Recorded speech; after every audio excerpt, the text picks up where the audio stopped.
Welcome to new TV Telugu.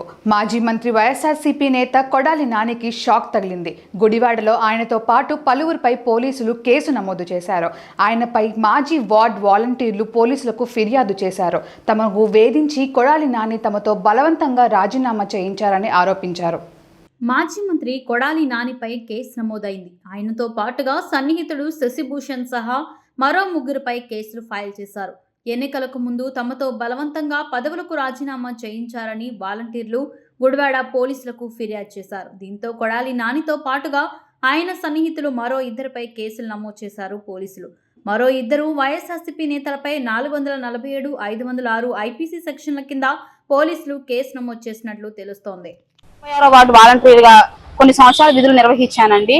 అయితే recent గా ఏం జరిగిందంటే, పార్టీ ఎప్పుడైతే ఎలక్షన్ కూడా వదిలాడో మా ఇంటికి వచ్చి పార్టీ ఇన్ఛార్జీలు, కన్వీనర్లు, గృహసారథు మాకు 1కి 10 సార్లు ఫోన్లు చేసి మీరు జాబ్ రిజైన్ చేయండి, మా పార్టీ అధికారం రాగానే మీ జాబ్ మీకు ఇస్తాము, మీకు ఎటువంటి భరోసా ఉండదు, మన పార్టీ రాగానే మీకు అప్పు చెప్తాం, మీ జాబ్ మీకు ఉంటది, లేదు పక్షంలో మేము ఏదో ఒకటి మీకు చూస్తాము అని అన్నారు. కానీ ఈ రోజు పరిస్థితి ఏం జరిగిందంటే, మేము ఒకళ్ళు ఇంటికి వెళ్తేనండి ఇదిగో కూర్చొని వస్తామని మమ్మల్ని ఇటు చూసి అటు పరిగెట్టి వెళ్ళిపోతున్నారండి. మేము అక్కడ గంటలు కూర్చొని ఉన్న రోజుల పరిస్థితి కూడా జరిగింది.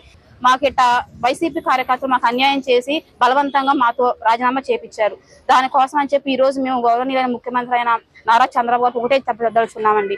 మేము ఇన్నాళ్ళు జాబు చేసాము, మేము అన్యాయంగా వైసీపీ పార్టీ వాళ్ళు మమ్మల్ని నమ్మించి మా ఇంటికి వచ్చి నైట్ 10కి 11కి వచ్చి కూర్చొని మాతో మాట్లాడి మాతో రాజీనామా చేయించారు. కావాలని ఇలా చేయించారు. ఇది కూడా మేము రైజ్ చేసిన లెటర్స్. మేము ఏ పార్టీ తరఫున మేము పని చేయట్లేదండి, మా వాలంటరీ వ్యవస్థను మేము చేసామండి. మేము న్యాయం చేయాలని వచ్చాము, అట్లా చేసాము. నేను హ్యాండిక్యాప్డ్ పర్సన్నే, మా వారు కూడా హ్యాండిక్యాప్డ్ పర్సన్. ఆయన కూడా మాకేం ఆధారం లేదండి. ఇచ్చే 5,000 కోసం మేము వాలంటీర్లకే చేసుకునే వాళ్ళము. వాళ్ళు ఏమన్నారంటే, మీరు రాజీనామా చేస్తే 2 months శాలరీ ఇస్తామన్నారు. నా పరిస్థితి, నేను హ్యాండిక్యాప్డ్ ఉన్న యాక్సిడెంట్ అయింది కాబట్టి ఇప్పుడు ఈ కాళ్ళు కూడా నాకు ఏం నడవనివ్వట్లేదండి. ఒకప్పుడు కర్రపట్టి నడిచేదాన్ని అండి, ఇప్పుడు అది కూడా లేదు. రాజీనామా చేస్తే మీకు శాలరీ ఇస్తాము, తర్వాత మన పార్టీ వస్తుంది, మిమ్మల్ని తీసుకుంటాము అన్నారండి. అప్పుడు కూడా మేము అడిగామండి, మాకు ఇంకే ఆధారం లేదండి, మాకు భరోసా ఇవ్వండి, మేము రాజీనామా పెట్టమని అన్నారు. సరే మీరు పెట్టండి.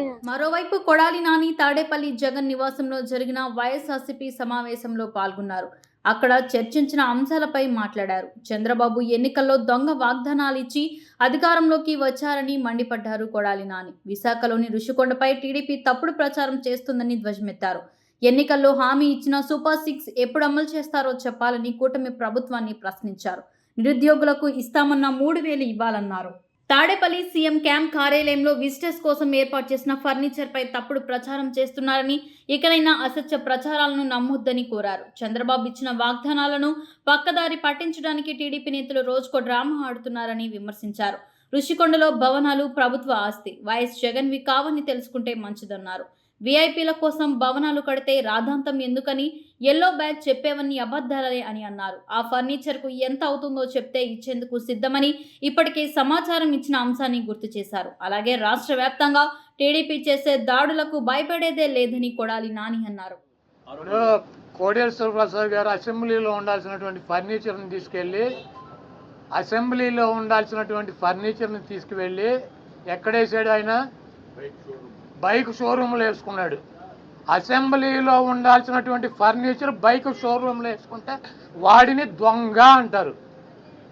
సీఎం క్యాంపు కార్యాలయానికి ప్రభుత్వం వచ్చినటువంటి విజిటర్స్ కోసం ఒక కార్యాలయం, సీఎం జగన్మోహన్ రెడ్డి గారి కార్యాలయం అయితే ఒక 10 మంది 20 మంది కూర్చుంటాకుంటుంది.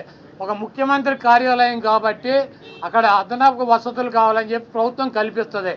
ముష్టి పట్టుకుపోతే పట్టుకుపోండి, లేకపోతే డబ్బు విలువ చెప్తే కడతామని ఫస్ట్ రోజు చెప్పాం. దీని గురించి ఏమైనా రాద్దాం కావాలంటే పట్టుకుపోండి. తొక్కలో ఫర్నిచరు ఎంత, ముష్టి ఫర్నిచర్ ఎంత ఉంటుంది? కావాలంటే పట్టుకురండి. మేము షోరూమ్లో వేసుకున్నాం, తీసుకెళ్ళి మా సాక్షి ఆఫీసులో వేసామా? కాదు, మాకు క్యాంప్ ఆఫీసులో పెట్టినటువంటి ఫర్నిచర్ని తీసుకెళ్ళి సాక్షి ఆఫీసులో వేసుకున్నామా?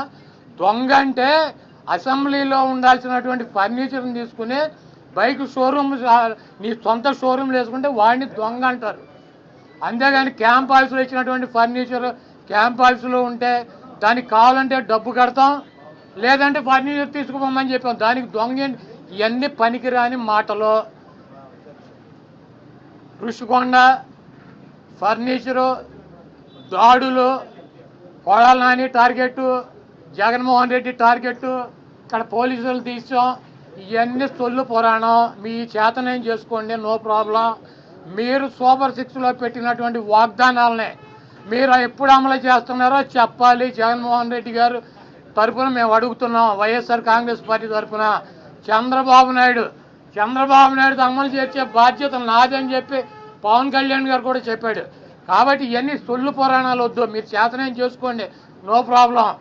మీరు ఎవరిని చంపేయాలో చంపేయండి, ఎవరిని కొట్టాలని ఉన్నారు కొట్టండి, ఏం చేయాలని ఉన్నారు చేసుకోండి. మీరు సూపర్ 6లో ఇచ్చినటువంటి వాగ్దానాలనే 1వ తారీఖు నుంచి 4000 పెన్షన్తో పాటు అమలు చేస్తున్నారా లేదా, దీనికి స్పష్టంగా సమాధానం చెప్పండి.